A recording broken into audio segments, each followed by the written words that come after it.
Kun sagaleen bilisummaa Oromoo. Kun sagaleen bilisummaa Oromoo. Harka fuuni ashamaa akkam jirtu daawwattoota akkasuma dhaggeeffattoota sagalee bilisummaa Oromoo. Hunda dura baga hundeeffama sagalee bilisummaa Oromoo waggaa 35ffaa jala bultii isaatiin isin ga'ee baga walumaanuu geenye jenna. Waggaa 35ffaa hundeeffama sagalee bilisummaa Oromoo sababeeffachuudhaan qophii addaa isiniif dhiyeessinu qabadhee dhiyaadheen jirra. Qophii addaa har'aaf qabdee isiniif dhiyaadhe kana keessatti hundeeffama sagalee bilisummaa Oromoo waggoota 35 duuba deebinee kan yaadachiisan hundeeffama guyyaa sanarraa jalqabee kan hanga har'aatti seenaa sagalee bilisummaa Oromoo eegalarraa jalqabee hanga har'aatti itti jiru keessa darbe hunda kan nuuf ibsan hoogganaa adda bilisummaa Oromoo gadaa darbee qabsaa adda bilisummaa Oromoo gameessa hayyuu abbaa caalalaataati. Jaal abbaa caalaa yooyyaa. Jaal Muhammad akkam jirtu nagaadha. Nagaadha. Dansa Jaal abbaa caalaa akkuma nama jedhee waggoota 35 har'aa gaafa sagaleen bilisummaa Oromoo itti bu'uureeffamee isin hoogganaa adda bilisummaa Oromoo dirqamni sun wayita akka dhaabatti murtaa'ee jalqabamu dirqama miseensotatti kennuudhaan Suudaanitti akka jalqabamu gochuu keessaa qooda akka qabdani kan seenaan himu. Mee waggoota 35 yaadaan of booda deebi'aatii akkaataatti yeroo sana sagaleen bilisummaa Oromoo itti eegale jechuun miira yeroo sana ture murtii akka dhaabatti ture fi tattaaffii yeroo sana ta'e eegalarraa mee yaadachiisa. Tole dhaggeeffattootaa fi baga waggaa 35ffaa sagalee bilisummaa Oromootiin nu ga'ee sin ga'een jedha. Waggaan 35 kun waan salphaa fakkaata. Haala har'a keessa jirru irratti yeroo ilaallu garuu bara sana akkam ture kan jedhu of duuba deebi'anii ilaaluu barbaachisa. Kan ammoo nama seenaa waan sanaa beeku malee ofumaatii haasa'uun hin danda'amu. Sagaleen bilisummaa Oromoo 1988 yeroo jalqabu akkaataa itti jalqabee qaba. 1988 godina dhihaatti jila qabsaa'otaa taa'e. Walgahii jila qabsaa'otaa. Walgahiin jila qabsaa'otaa kun qaama kora sabaa adda bilisummaa Oromoo lammaffaa qophaa'aa jiru, karoorfamaa jiru waan ta'eef hooggana isaa filatee milkiidhaan injifannoodhaan bahee sana booddeedhatu waan sagaleen reediyoo qabaachuu qaba. Dhaabii kun sagalee qabaachuu qaba kan jedhu walgahii hooggana yeroo sana irratti dubbatame. Kanarratti akka hojjetamu jedhamee warri hojii dippiloomaasii hojjetan kanarratti hojjetaa kan jedhu dirqami kenname jechuudha. Walgahiin jila qabsaa'otaa Guraandhala keessa godhame jechuudha. Guraandhala keessa godhamee sagaleen bilisummaa immoo waxabajjii keessa jalqabe jechuudha. Gidduu sanatti waan hojjetamee jira jechuudha. Kuni yeroo sanaa Sudaan keessaati reediyoon warri Sudaan anteenaa kennuudhaan warra isaanii daddabarsantu turan. Warri dhaabotii warri akka Shaabiyaa Wayyaanee reediyoo mataa isaanii kan dirree isaanii irraa dabarfatan qabu. Nuyi garuu hin qabnu. Carraa sanaa hin qabnu. Kanaaf warri Sudaanii gaafachuu wayya kan jedhu yaadi ka'ee jechuudha. Maaliif warri Sudaaniitu dhaaba tokko dhaaba EP maal jedhamti warra dhaaba Darajjee Dheeressaa fa'i Haanaa Dheeressaa fa'i isaantu dhaaba tokko qabanii dhufanii Sudaanitti uumaa wanta kan biraan qabanii Sudaanitti dhufaniitu sagalee reediyoo dabarsu turan. Isaan kana Sudaaniin isaanii kanneen dhorkatu kan jedhuudhaan dhiyaatamee Sudaaniin gaafatame mootummaa Sudaanii. Mootummaan Sudaanii yeroo sanatti gaa dargii wajjin lola keessa waan jiruu fi nu eehame jechuudha. Akkitti hojiin isaa hojjetamu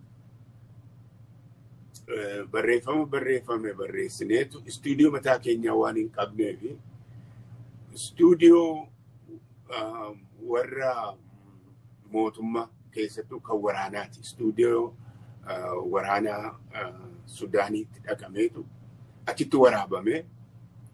Achumatti kaasetaa yeroo sanatti kaasetaan godhama. Kaasetaa keessa buusaniitu kaasetatti waraabanii itti kennu jechuudha. Isaantu dabarsa. Anteenaan kan isaanii waan ta'eef. Bara dheeraa akkasitti hojjenne jechuudha. 88 irraa ka'e hamma Sudaaniin 1992 nu duraa cufutti. Yeroo tokko cufee ture Sudaaniin garuu hamma akka baay'ee hin turre kan inni cufe 1992 nurratti cufe.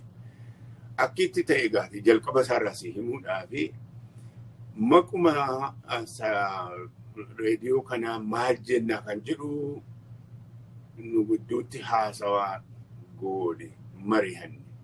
Sagalee raadiyoo Adda Bilisummaa Oromoo haa jennu maal haa jennu? Sagalee Adda Bilisummaa Oromoo haa jennu yaada adda addaatu ka'ee lakkii kuni sagaleen kun kan bilisummaati. Bilisummaan immoo kan Oromooti. Kanaaf sagalee bilisummaa Oromoo Saaba'oo haa jedhamutti murteeffame. Amma gaati Sudaanotii anteenaa nuu kennaniiru eenyutu immoo beeksisa.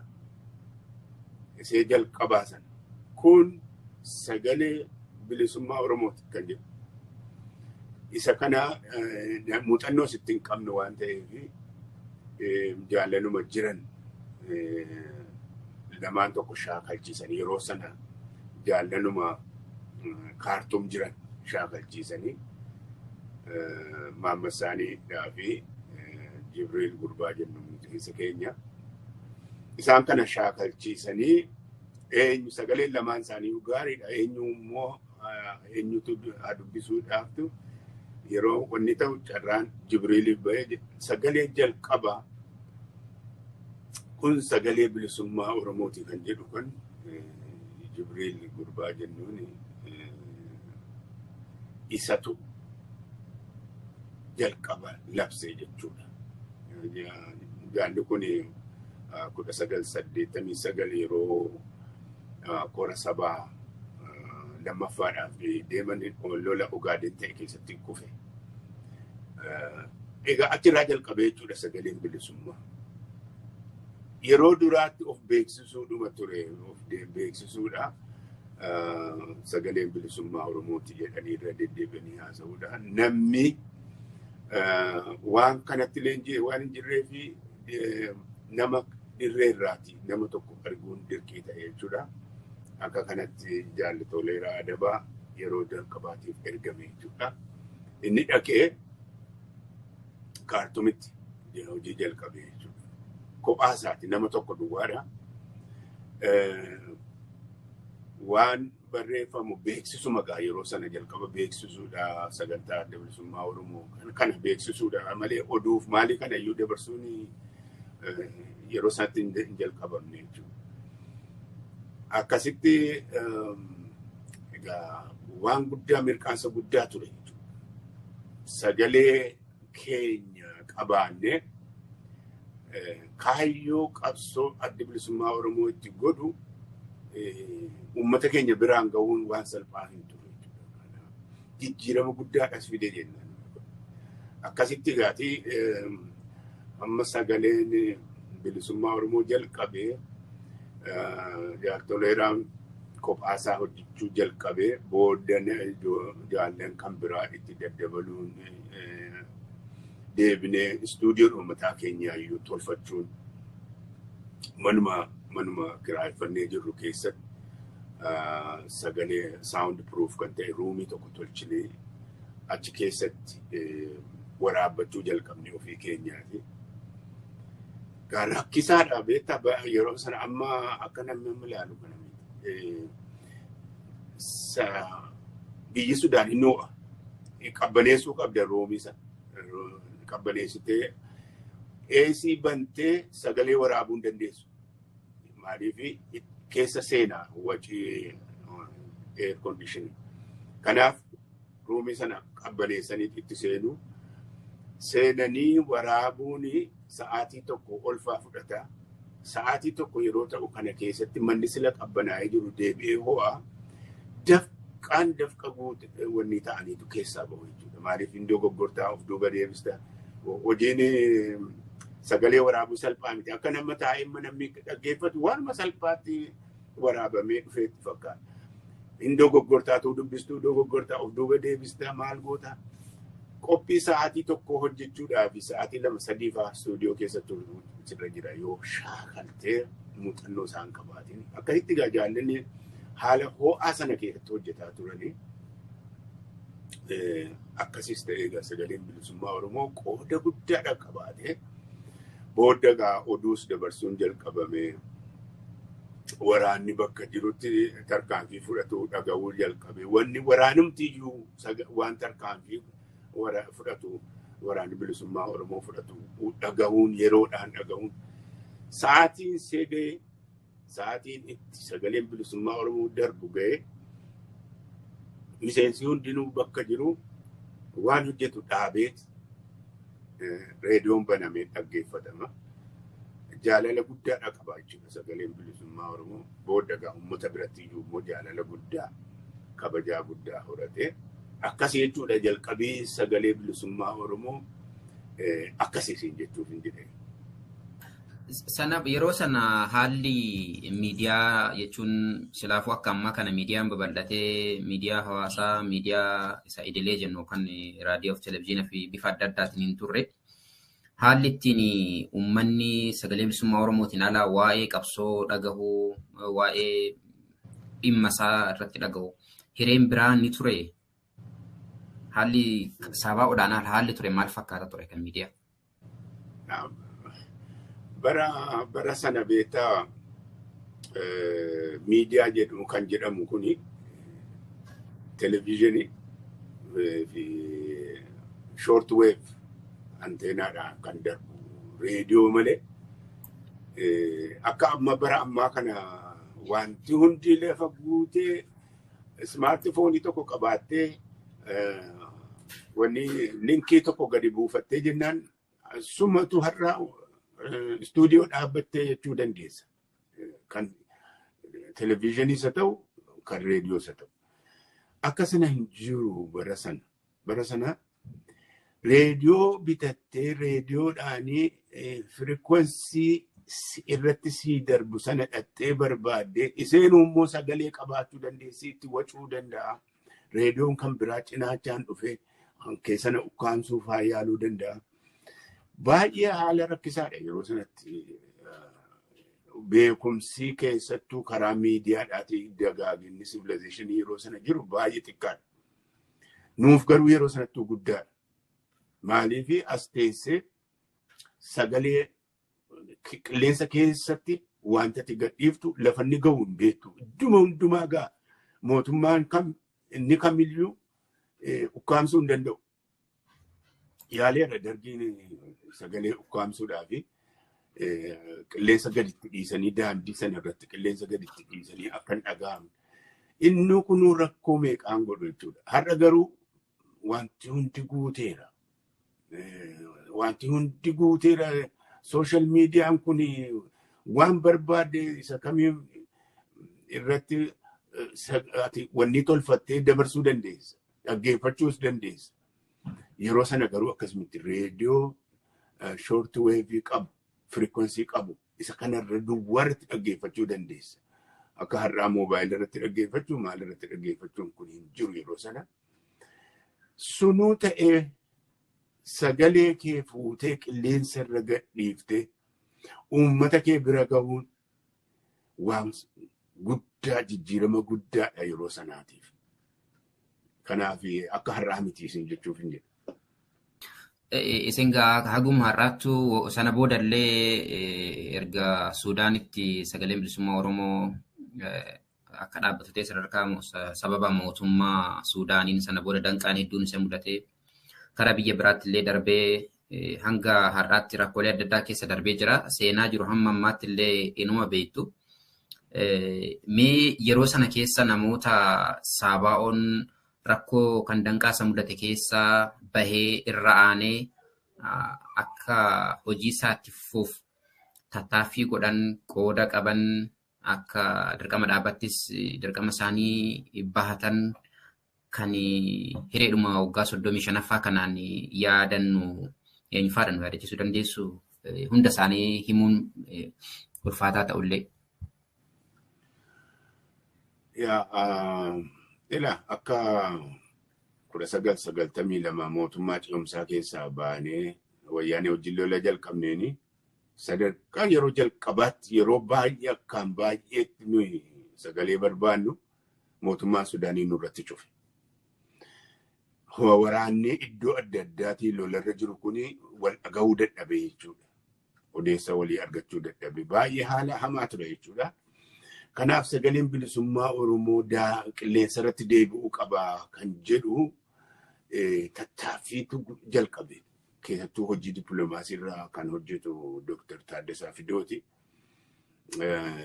Inni fi gartuu namoota tottolchuudhaanii sagalee anteenaa warra kireessantu jiran. Warra anteenaa kiraayessan. Jaarmiyootuma adda addaa wanni adda addaatu. Isa kana barbaadutti seenamee biyyoota adda addaa quunnamanii ani diteelii isaan beeku akkan oduu isaan irraa dhagayetti. Dr. Taaddasaa kan waan kana dursee barbaadutti seensise namooti isaa wajjin turan jiru. As biyya Ameerikaa kanaati reediyoon tokko argamee ture anteenaa kan kireessanii inni sun yaalanii ta'uu didee barbaada keessa Jarmaniitti namooti dooktoriin tumsanii gargaarantu jiranii. Taayyee Tafarraati, Badirii Abdooti, Abdii Habiib, Yoosef ta'eera natti fakkaata maqaa isaa amma akka gaariitti yaadadhu. Isaan kun barbaada keessa anteenaan tokko Yuukireen yeroo sana Raashiyaan egaati Yuukireen keessaati anteenaan warra anteenaa kiraayeffatantu argame jechuudha. Amma alaargaa stuudiyoon ammayyuu Sudaaniin qilleensa nurratti cufe malee stuudiyoo keenya hin cufne. Manatti numa hojjenna. Maaltu ta'a amma manatti inni waraabame kaasitatti waraabameetu laalargitee waraabamee jirtiidhaan akka xumurameen akka manatti xumurameen poostaa keessa buufamteetu enveloppii keessa kaa'amee mana poostaatti geeffama. Xiyyaara bor deemuun wanneen sun bahee eessa dhaqa Jarmanii Berliin dhaqa. Kaasetti sun Berliin gahee Berliin immoo warri waan kana hojjetan immoo dafanii kaaseta sana fuudhanii baabura jira kan Berliin faa keessa bahee biyyoota kaan keessa bahee Yuukireen dhaqu. Dhaqanii harkaan wanni itti kennu baabura sanatti. Baaburri sun fuudhee Yuukireen dhaqaa. Yuukireen immoo nama stuudiyootu jiranii warri stuudiyoo sun fuudhanii dhaqanii stuudiyoo kaaseta sana keessa kaa'u. Haala akkasii rakkisaa keessatti hojjeta. Stuudiyoon Yuukireen ture jechuudha malee Jarman keessa hin turre stuudiyoon warri katamsaasa. Anteenaan Yuukireen jira. Warri Jarmanii immoo sagalee bilisummaa Oromoo galmaa'uudhatu qaba. Akka sagalee tokko miidiyaa tokkotti. Isa kana immoo kan galmeessifame Jarmaniitti Berliinitti galmaa'ee jechuudha. Eehama kan inni qabu. Akkasitti hojjetaa ture egaa amma kuni baay'ee haala akka rakkisaa wanti dabarsitu waanuma barsiisuma manneen faa malee oduun dabarsa yoo jette oduu torbanii faa booddee ta'etu achi gahaa jechuudha. Kanaatis yaadatta. wanni itti yeroo Asmaraa irraa dabarsaa turre akkaataa itti poostaadhaan deemaa turte. Garuu booda kana eegaa teknoolojii wayyaa'eetii sagalee waraabame kun dhufee immoo kompiitaratti galee kompiitaraan immoo FTP waan jedhamu tokko mummuramee jedhamee isheen kun Berliinitti ergamtee warri Berliin immoo walitti suphanii dafanii fuudhanii akkuma ammas hin jedhe kanatti wanni itti erguu warra istuudiyootti erguu haala akkasii keessa hojjetaa ture sagaleen bilisummaa Oromoo siin jedha akka har'aa wanti hundi bash ta'e kana miti. Haala akka rakkisaa keessatti hojjete garuu sanas ta'ee sagaleen bilisummaa Oromoo itti fufuun uummata Oromoo biratti hamilee abdii akkan kutan akka namooti fufee qabsoo godhu gargaareera. Egaa akkasitti hammanaaf hammana gargaare jechuu hin dandeessu. Wanti kuni sochiidha. Yaada namaatii miira namaa irratti dhiibbaa qabaata waan ta'eef dhugaa uummata Oromoo abdiitti horuudhaan kan inni qabsoo isaa jabaatee itti fufu taasisuu irratti qooda guddaa qaba sagaleen bilisummaa Oromoo siin jedha. Fayyataa Jaalabba Caalaa har'a miidiyaaleen Oromoo dhuguma akka silaa hamma baay'inaa fi heddummina Oromoo fi akkasuma biyya keenya Oromiyaallee haa ta'uu baatu iyyuu malee akka kaleessatii fi deengaddaa miti miidiyaaleen hedduun kan dhimma adda addaa irratti hojjetan biyya keessas bakkoota adda addaa ni jiru. Sagaleen bilisummaa Oromoo babal'ina dagaagina kan sadarkaa har'aa ga'u miidiyaa Oromootiif qoodni inni gumaache maalidha jettu akkuma gariin ni beekama warreen har'a miidiyaalee adda addaa irra hojjetan miidiyaalee bebeekamoo warreen har'a hojjetaa jiran kanneen kaleessa sagalee bilisummaa Oromoo keessatti dirqama qabsoo bahataa turanii akkasuma kallattii adda addaatiin sagalee bilisummaa Oromoo waliin quunnamtii qabanidha. Sagaleen bilisummaa Oromoo babal'ina miidiyaa irraa kanaaf kallattii fi karaa kallattiin taaneen gumaacha maalii laatee jettu maal irrattis dhaamsa yoo qabaattan. Sadarkaa duraatti ilaalu reediyoon afaan Oromootiin darbu yeroo sanatti lakkoofsaan 3-4 dabartu. Innumtuu kan mootummaati inni guddaan. Mootummaan Itoophiyaa sagalee reediyoo Itoophiyaa irraati qophii afaan Oromoo ni qaba. Sana bira darbee reediyoon afaan Oromootiin darbu yoo hin jiru sagalee bilisummaa Oromoo yoo ta'e malee jechuu dandeenya.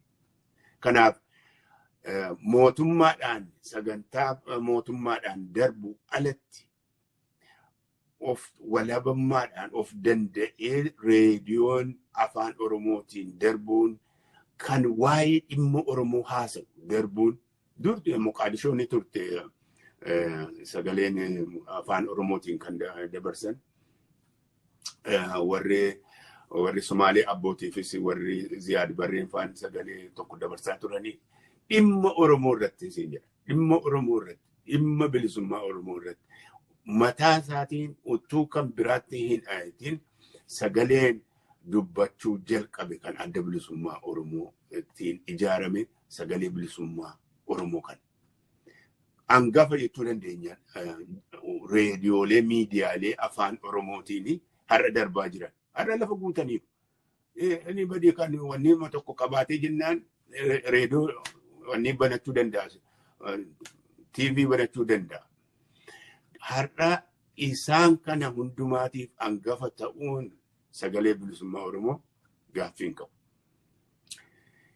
Hin danda'ama yerootti warri Habashaa afaan Oromoo kun yoo wanni keessa seene yoo hin cabsa jedhaniitti qoosaatiif xiqqeessaa turan kana keessa darbee jechuun afaan Oromootiin haasa'uu duwwaatu hin taane sagalee miidiyaa irratti dabarsuu hin danda'amaa bira gahe.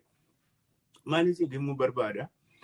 Yeroo sanatti qalbii namoota keenya irratti warri cunqursitoota waan isaan fudhatan irraati waan isaan godhaa turanii har'a irraanfatameera. Nama tokkotu baankii keessan hojjedha. Hiriyaa kiyyatu telefoona naa bilbilee telefoonni gaasheen durii kun ishee harkaan kaaftee gurratti qabattee haasoftu. Kana booddeedhani hiriyaa kiyya sanaa wajjin afaan Oromootiin walitti haasofnee fixannee zabanyaa wayitu nu bira dhaabbataa jedhe. Lafa sana eegaa. Gaafa ani haasa'ee fixee jedhu gaashee telefoonni kun afaan keenya hin haasa'aa naan jedhee jedha. Hamma sargaa sanaatitu akka afaan keenya wanni keessan seen akka itti fudhatu. Kana cabsee adda bilisummaa Oromoo hin danda'ama jedhee uummata Oromoo qorqalbii isaa miidhame. Lola isarratti lolamaa ture, lola saayikooloojii lolamaa ture keessaa bahuudhaa fi qooda guddaa ta'u. Kana booddee warri kaan har'a dhufanii akkuma tammasila jette kan adda bilisummaa sagalee bilisummaa Oromoo irra hojjetaa turanii achi bahanii miidiyaa mataa isaanii babbanatan hedduudha. Kun fakkii guddaadha. Sagaleen bilisummaa Oromoo hangafa ta'uu duwwaatu hin taane fakkii ta'eeti. Sagaleen bilisummaa Oromoo kan nama irratti duulu miti. Sirna irratti hojjeta. Maqaa namaa kaasee duula nama irratti yookaan wanni irratti hin godhu. Sirna duwwaa irratti kan inni xiyyeeffatee sagantaa isaa gaggeessu. Waan qabatamaadha immoo. Waan qabatamaadha wanti adda sagaleen bilisummaa Oromoo dabarsaa ture. Ta'innaadhaan tun ta'e mirkaneeffatamee dabarfatamaa ture. Wanta achirratti darbu dhugaadhaan dhageeffatama. Kanaaf fakkii guddaadhaan siin jedha sagaleen bilisummaa Oromoo. Akkitti kwantifaayi gootee lakkoofsaan hagana jettu miti. Kun dhimma miira namaa sammuu namaa irratti hojjechuu waan ta'eef qooda guddaa qabaa jedheetanii yaada.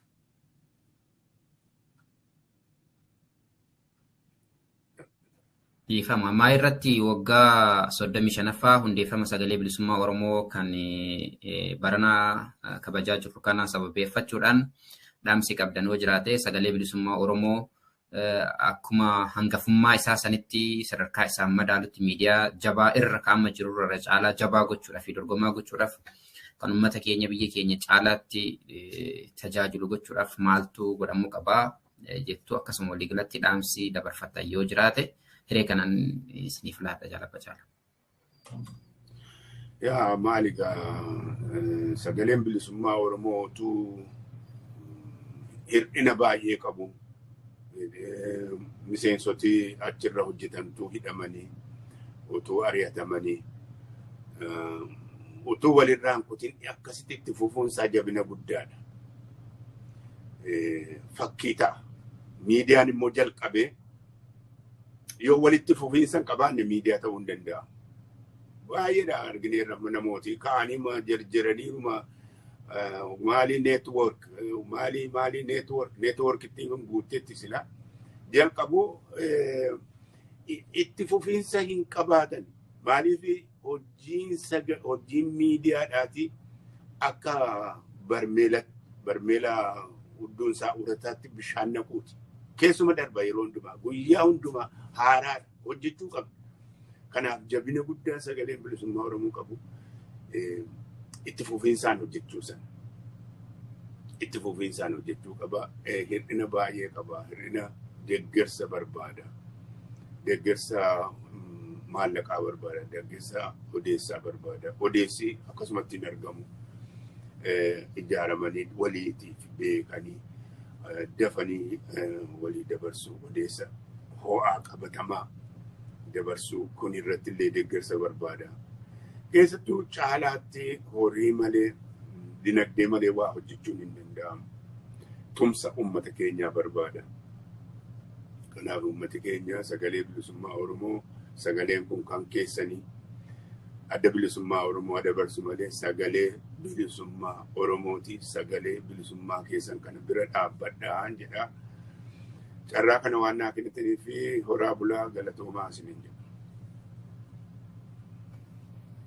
Jaalabaa jaala isinillee yeroo keessan fudhattanii miidiyaa har'aata adda bilisummaa Oromoo ta'e akkasuma miidiyaa hangafticha Oromoon qabu sagalee bilisummaa Oromoo hundeeffama isaarraa jalqabdanii hanga waggoota 13 oliif yookaan waggaa 35f ka beektan irraa waan beektan waan dhaggeeffatootaa fi hordoftoota keenyaaf qoddaniif irra deebi'ee hedduu galatooma galanni keessan bilisummaa uummata keenyaaf walabummaa biyya keenyaa ta'uun isiniin jedha. Horaa bulaa. Isinis galatooma dhaggeeffattoonni keenya nu faana bu'uudhaan sagantaa keenya hordoftanis hedduu galatoomaan isiniin jedha. Akkasumas irra deebi'uudhaan baga hundeeffama sagalee bilisummaa Oromoo waggaa 35ffaa ittiin isin ga'e baga walumaanuu geenyee jechaan sagantaa keenya har'aa kanumaan guduunfaa sana dura garuu sagantaa keenya irratti yaada qabdan karaa teessoo keenyaatiin nuun gahuu dandeessu.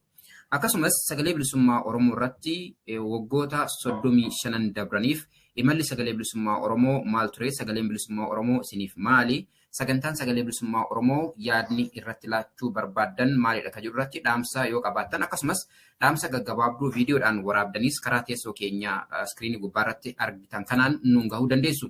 Sagaleen bilisummaa Oromoo guyyaa hundeeffama isaa waggaa 35ffaa Waxabajjii 17 bara 2023 toora zuumitiin ni kabajataa jechuudha. Guyyaa hundeeffama sagalee bilisummaa Oromoo waggaa 35ffaa sadarkaa addunyaatti kabajamuudhaaf qophaa'e kanarratti hundi kan keessanuu affeeramtanii jirtu. Sagalee bilisummaa Oromoo waggoota 35 dabraniif uummata keenya Oromoo fi saba keenya akkasuma biyya keenya Oromiyaadhaaf sagalee ta'uudhaan tajaajilaa ture. Sagalee bilisummaa Oromoo waggaa 35ffaa qophii sanarratti hirmaachuudhaan akka nu faana kabajan ammallee irra deebi'uudhaan isin affeera. Walumaa galatti sagantaa keenya har'aa kanaan qopheeffadhe kanumaan xumuraa nu faana bu'uu keessaniif ammallee irra deebi'ee hedduu galatoomaan isiniin jedha. Horaa bulaa deebina.